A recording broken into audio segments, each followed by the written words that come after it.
Hello, and welcome to this volunteer training video for our ColognePride Demonstration held on July 6th. This year we demonstrate with our slogan, Queer Rights, Many, Together, Strong.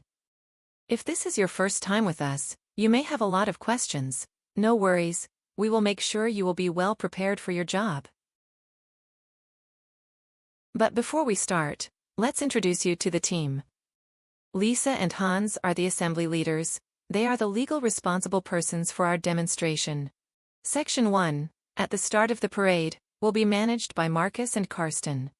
Doreen and Jürgen will take over Section 2.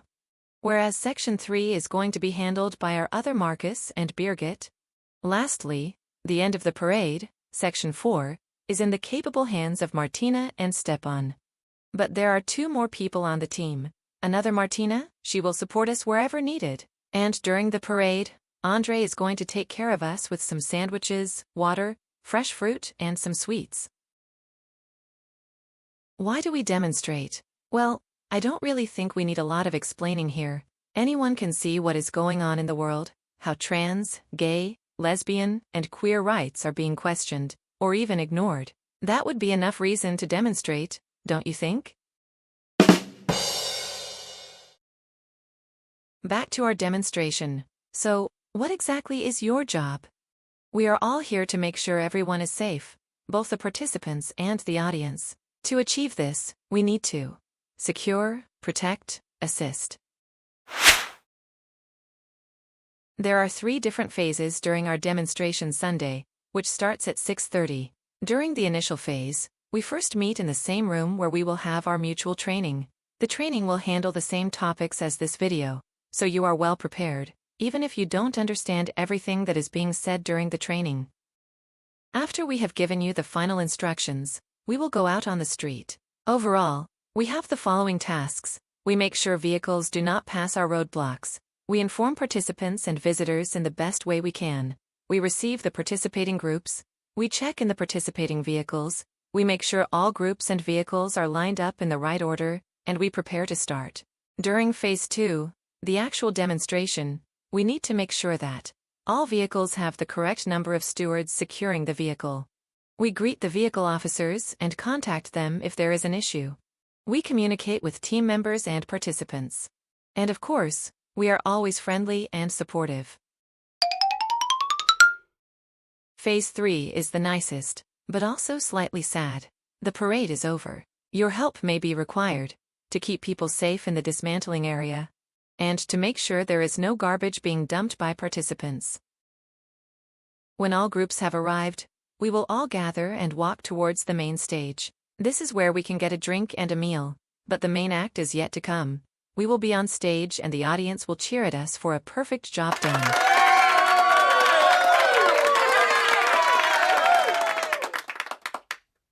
It is important to understand what you can do and what you should avoid. You may talk to participants and, if needed, remind them of our regulations.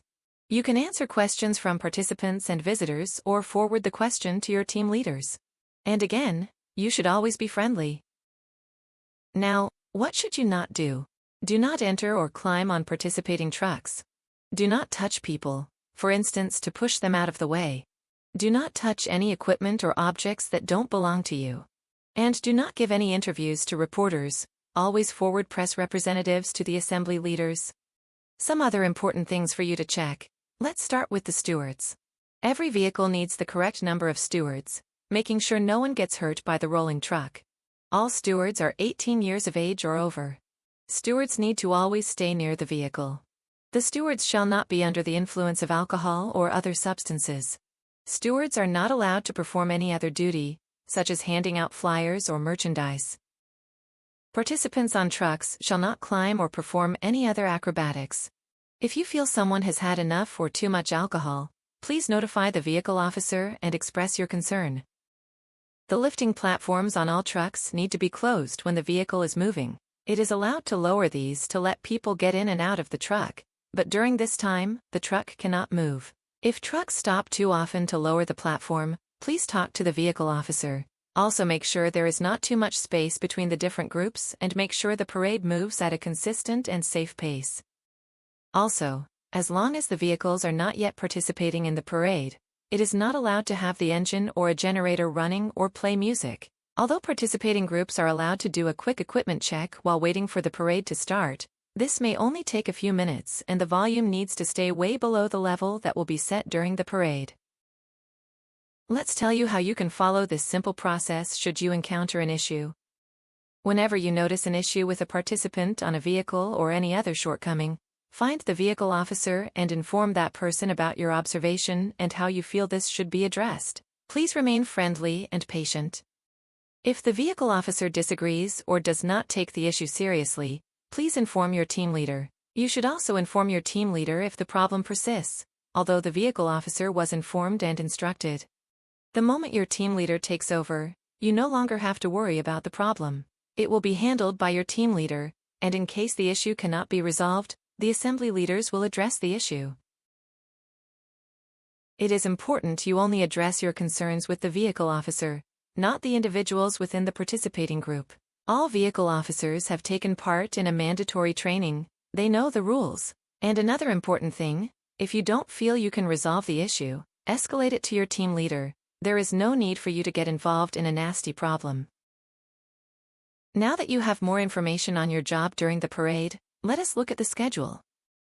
Sunday morning at 6:30, we meet again in the same room where you had your training a day prior. We offer you a cup of coffee, some sandwiches, and give you some final information on the day ahead.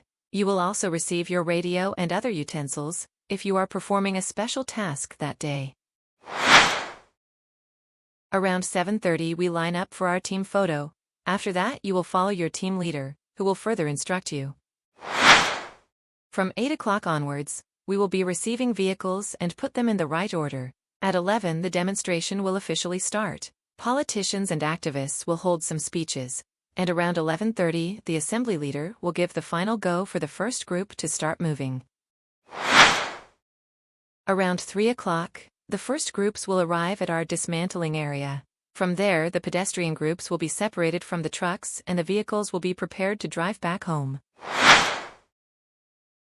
Hopefully, around 7 o'clock, the final group will have arrived at the end of the route. If you are still around, you will now gather all your team members and walk back to the main stage. This is where we can have some drinks and some food, and then it is time for our well-deserved fame.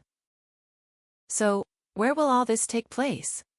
During the training, we will show you maps and hand out a link, which gives you access to all available information on your laptop, tablet, or mobile phone. Again, we say thank you for your interest, your assistance, and support. Together we will have an unforgettable experience. Happy Pride!